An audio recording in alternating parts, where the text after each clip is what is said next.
ka-interview, sisilipin nga natin itong Mega Peso. Parang medyo trending kasi itong Mega Peso at marami na rin yung gumawa ng kanilang honest review sa loan app na ito. Pero sige, gawan din natin at syempre may kasamang tips ito. I-search natin yung talagang legit na experience ng iba't ibang mga borrowers na umutang dito. Kung meron ba silang naranasan na treats or yung mga harassments or pananakot ayon sa loan app na ito. At based nga sa nakita natin or sa na-research natin mga ka-interview, ito yung isang proof na itong Mega Peso talaga yung collector nila ay hindi rin talaga maganda maningil. So sabi ng isa or ito yung message lang ng Mega Peso sa isang borrowers, like hanggang ngayon wala ka pa rin binabayad dito sa utang mo. Gusto mo talagang kami na gumawa ng paraan para padaliin ang pagbayad mo. Isa-isahin ko ang lahat ng laman ng phone book mo at ipopost ko ang ID at selfie mo sa page ng lugar nyo.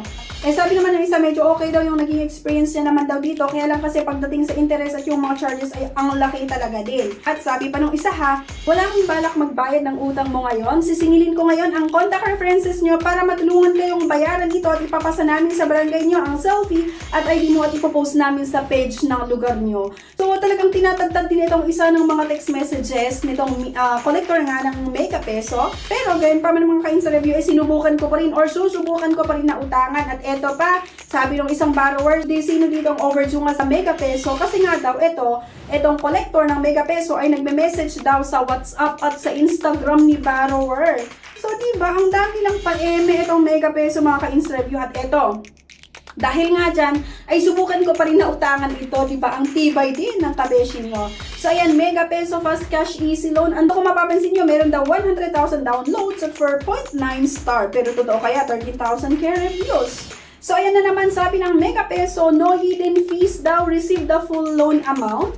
Safe platform nga daw ito, compliant and trust service. Pero kasi hindi talaga trusted tong service ng Mega Peso kasi may mga naharas din. Bago nga ulit ako umutang, maliban sa mga na-research natin na talagang totoong experience ng mga umutang dito sa Mega Peso, eh nag-check din ako ng reviews nga ng kanilang app, yung mga negative reviews. At eto, warning babala. After I paid the early full payment offer, I did not apply for a loan right away. I waited for my credit limit to increase. Unfortunately, when I opened the app again, it suddenly auto-reloan and then the result was declined. Then it said wait after 14 days.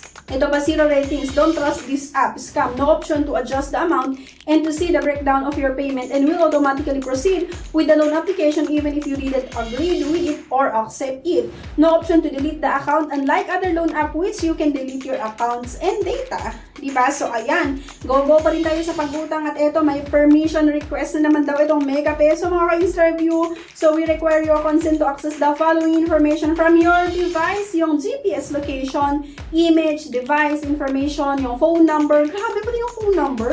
Limited to 3 emergency contacts naman daw, not your entire contacts. Pero totoo kaya to na 3 lang talaga yung kukunin nila, di ba?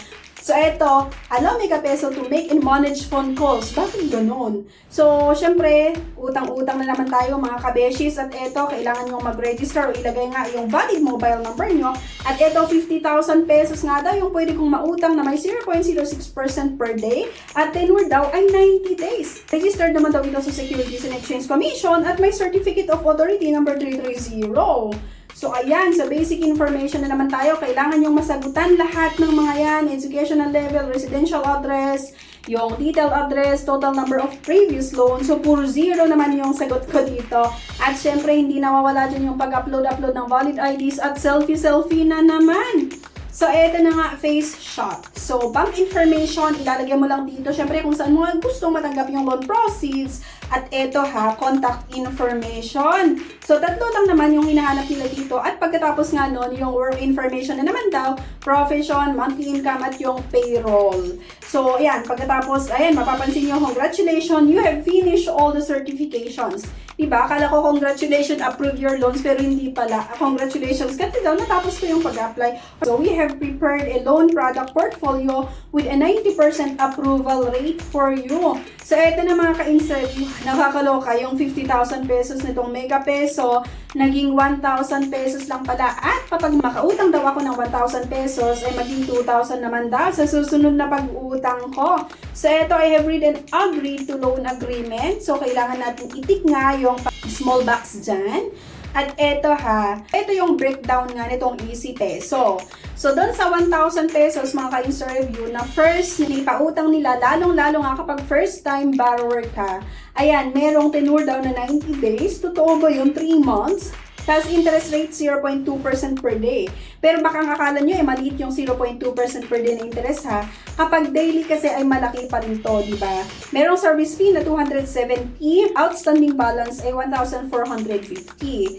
So, first payment due date ko daw ay sa October 26, 2025. So, tignan natin. So, antayin natin kung ano nga ba yung maging status ng aking loan application. So, dito kasi under review pa rin. Tamang oras na yung lumipas kasi ay nasa under review pa rin yung loan application ko. Di medyo matagal yung pag-process. May mga nababasa naman ako na kapag umutang daw kayo, ay matatanggap nyo naman daw ng buo yung approved loan amount. Kaya lang kasi medyo malaki pa rin yung ipapatong nila na interest. Kagaya nga nito, kung mapapansin nyo, may nakalagay na amount due na 5,706. Ang nakalagay dito na first payment ay 8/20/2025, 3,912.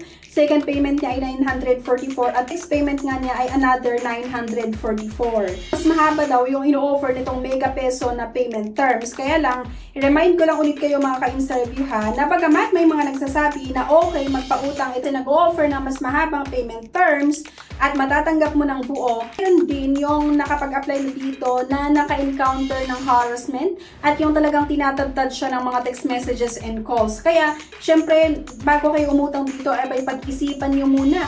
Mag-isip-isip kayo kung paano pag wala kayong pambayad, di ba? Baka dadaldarin din kayo ng iba't ibang mga calls or yung text messages and calls at syempre, kung ano-ano pa yung mga message na pananakot din na gagawin sa inyo. Kagaya nga nito, di ba? Sabi niya hanggang ngayon, wala ka pa rin payment. Gusto mo talagang i-post ka na namin sa page ng lugar nyo at ipapatawag na namin kayo sa iyong barangay. Damay ang mga references mo dito. So, wala kang balak magbayad ng utang mo ngayon. Sisingilin ko ngayon ang contact references nyo para matulungan kayong bayaran ito at ipapasa namin sa barangay nyo ang selfie at ID mo at ipopost namin sa page ng lugar mo. So, grabe din to ha. Kung ako yung borrower, tapos ganito yung matatanggap ko, parang nakakainis lang or nakakairita lang na magawa ka ng paraan para bayaran yung utang mo sa kanila. Pero kung makapag-message sila, kung iharas ka or kung takutin ka, ganito. Diba? Kaya mag-isip-isip muna kayo 100 times bago kayo mag-try na umutang dito sa Megalon. Hindi porket medyo trending ngayon, talagang utangan nyo. So, sabi nga ng iba na natanggap naman daw nila ng buo, nag-over din ito na mas mahaba na payment terms. Kaya lang kasi mga ka-Insta Review, in terms pa rin sa interest and yung mga charges niya, medyo malaki pa rin. At pagdating sa harassment, may mga borrowers talaga na nakaranas din ng harassment. Kaya mag-isip kayo bago kayo umutang dito sa Mega Peso. At eto mga ka-Insta Review ha, huwag nating sanayin yung sarili natin na sa tuwing meron tayong pangangailangan ay tatakbuhan natin agad itong mga loan app na ito. Kasi talagang hindi ito makakatulong sa inyo lalo kung wala tayong inaasahan na pambayad. Kasi instead nga na makatulong sa atin ay mas lalo pa tayong ilulubog sa utang at grabing stress mentally and emotionally ang ma-experience nyo. Okay? So yan lang, sana nakatulong yung video na ito sa inyo kung ano yung possible na ma-experience nyo nga dito sa Mega Peso, nang haras ba or hindi. And thank you guys for watching at see you sa next video. Bye! Namomroblema ka ba sa sunod-sunod na brownout?